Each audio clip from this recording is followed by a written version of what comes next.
Ya kemarin sempat bertemu seorang Amel yang mirip Nike Ardila tuh gimana sih, boleh ceritain pertama-tama awal?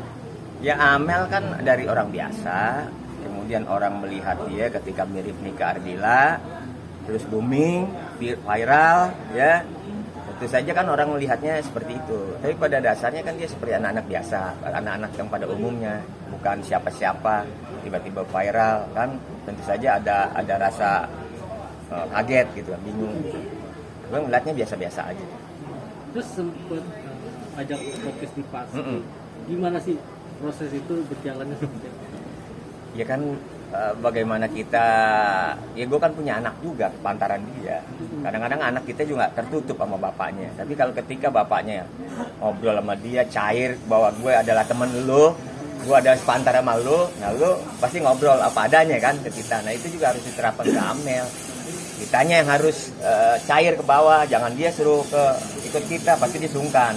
Ya kan, oh usianya sama bapaknya nih, kalau ngobrol gua harus hati-hati nih. Jadi kita berusaha untuk menjadi temannya gitu. Jadi apa aja ngobrol, hingga terbuka. Ada cerita menarik apa ketika diputus sama Amel? Waktu dia viral kan gue bilang tadi sempat kaget, sempat bingung, disuruh nyanyi, suruh itu segala macam. Sementara dia kan orang-orang biasa aja gitu.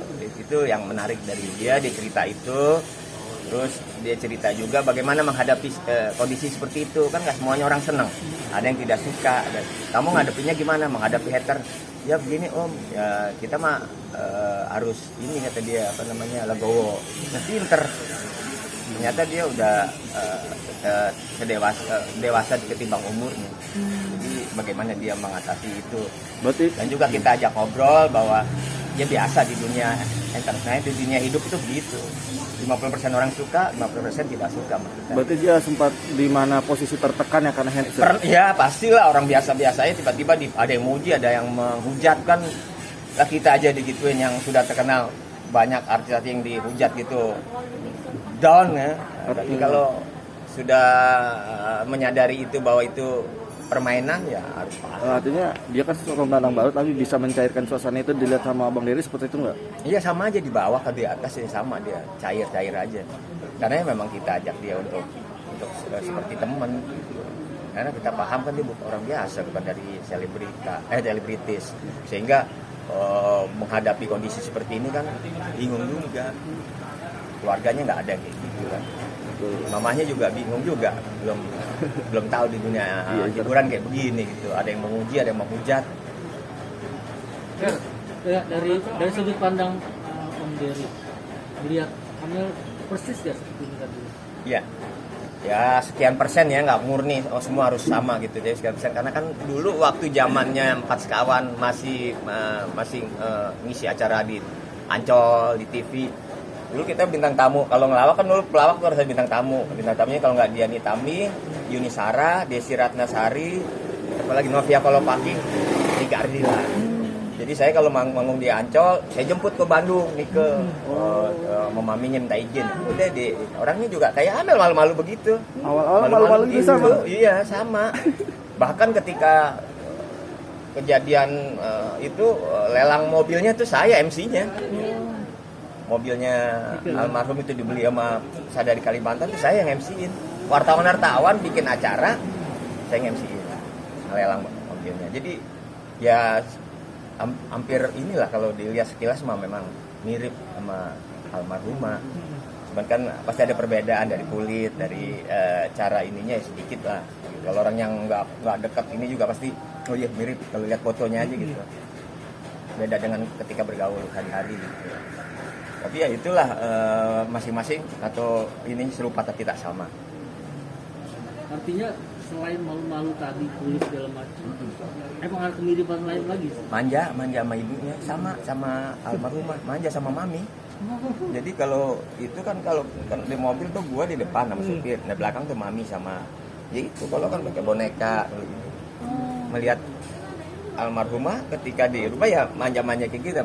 Nah ketika di panggung baru kita lihat perbedaannya. Ketika manggung tuh dia benar-benar seorang bintang.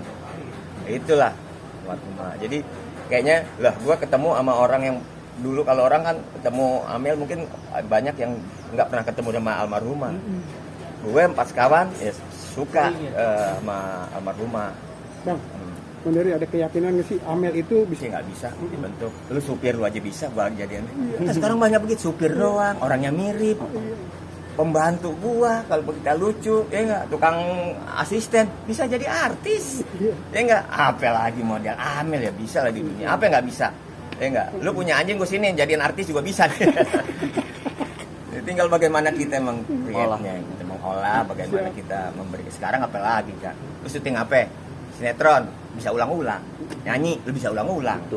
Kecuali Banggung yang langsung responnya penonton, nah itu lu harus punya kesiapan performa yang bagus. Selain kemampuan individu juga performa sebagai artis tuh, dan semua itu bisa dipelajari. Kecuali pelawak Tadi kasusnya. Kecuali pelawak tuh rada-rada bingung ya. Iya. Kita ajarin tapi nalurinya kan beda. Iya, Bisa lucu, stand up comedy kan bisa dipelajarin. Lu gua kasih pelajaran nih, apalin nih, ya kan bisa bercerita. Tapi kalau pelawak kan nalurinya beda. Seorang stand up main sama pelawak kadang-kadang Beda. kalau kita kan improv. Nah, dia bingung kalau lagi cerita terus lu celak, lu selak gitu. Mengganggu tuh. Nah, kalau pelawak dicela makin bagus. Parah. Celak lagi. Terus dari Ya saya cuma bilang sama Amel bahwa ini memang satu sudah takdir, sudah suratan takdir bahwa di tahun 2021 ada seorang gadis yang tiba-tiba naik namanya karena mirip dengan Gardila. Satu keluarga pun biar mirip pasti ada perbedaan. Kamu juga harus, dia bilang sama Amel bahwa nikah ya nikah, Amel adalah Amel. Jadi jadilah kamu diri kamu sendiri. Walaupun wajah kamu mirip, tapi kamu harus punya kemampuan juga. Nyanyi, kalau dia bisa acting. Jadi orang melihat tidak hanya cuma mirip, tapi punya kemampuan. Itu nilai plusnya. Dan jadilah Amel. Jangan kamu jadi Nike. Nggak mungkin bisa. Gitu. Oke. banyak fansnya merindukan Macem, keinginan apalagi ya pengen seperti ya nggak bisa juga kalau dipaksain gitulah. Kita mungkin bisa lihat sosok fisiknya aja mirip. Tapi kemampuan yang lain pasti kan berbeda gitu ya. Kita harus paham itu, nggak mungkin kita memaksakan orang seperti yang kita inginkan gitu. Ini kan dari meninggalnya almarhum hampir 2 tahun. Kembali lagi ke iman masing-masing lah, reinkarnasi gitu. Kan kata orang juga ada yang mirip sama kita di dunia itu 7 orang. Nah mungkin kan mirip aja gitu. Allah mah berkehendak kalau reinkarnasi ya agama tertentu adalah gitu. Tapi kalau agama Islam kayak gue kan pasti nggak akan percayakan kondisi seperti itu. Mirip iya, Allah berhak menciptakan mirip lu juga bisa gitu kan, tapi pasti ada perbedaan. Satu keluarga kembar aja beda gitu. Jadi kalau dibilang reinkarnasi ini ya silakanlah dengan pendapat masing-masing. Harapan yakin nggak sih ketika Amel juga sekarang merilis lagu? Yakinnya bukan dari gue sebenarnya, yakinnya dari diri Amel sendiri. Kan gue udah bilang semua orang itu tergantung dirinya. Ketika dia punya keinginan yang kuat untuk sukses, untuk maju, pasti bisa. Kan bagaimana diri kita? Kalau kita bilang bisa ya bisa. Kalau kita bilang tidak bisa ya pasti akan nanti tidak bisa. Kembali ke subestinya masing-masing. Yang penting Amel tetap berusaha nyanyi dengan karakternya si Amel. Yang lainnya bisa dipelajari. Lambat laun kan dia baru-baru ini. Ya, orang namanya pakai sepatu baru pasti ada lecet-lecetnya, mah wajar lah. Makin lama kan ketika proses berjalan makin mateng, nah itu akan mengikuti lah. Jadi kalau untuk sekarang ini apapun yang ini hadapin lah. Kalau yang kurang dikit-dikit biasa. Apalagi Amel kan dari orang biasa. Bang Dery sendiri udah mendengarkan lagu Amel? Udah. Gimana? Udah. Menurutnya? Ya tentu saja kalau dilihat ini kan pasti ada perbedaan. Tapi tergantung selera kita. Selera kita bagaimana mendengarkan lagu itu. Kalau lagu itu dengan irama itu yang dibawakan oleh Amel, cocok gitu. Lagu ini yang dibaca oleh Amel nggak cocok gitu kan. Jadi bagaimana kita melihat karakternya Amel dengan lagu yang itu. Dengan sosok almarhumah dengan karakter gini, lagunya nadanya tinggi-tinggi gitu kan, memang rocker kan. Jadi kita harus memaklumi juga lah, harus memandang itu yang realitas yang ada tuh seperti itu. Jadi kita berharap lah semua berjalan dengan proses waktu. Mudah-mudahan Amel bisa menjadi dirinya dengan kemampuan yang luar biasa, minimal mendekati almarhum. Sip. Terima kasih. Ya. Maaf.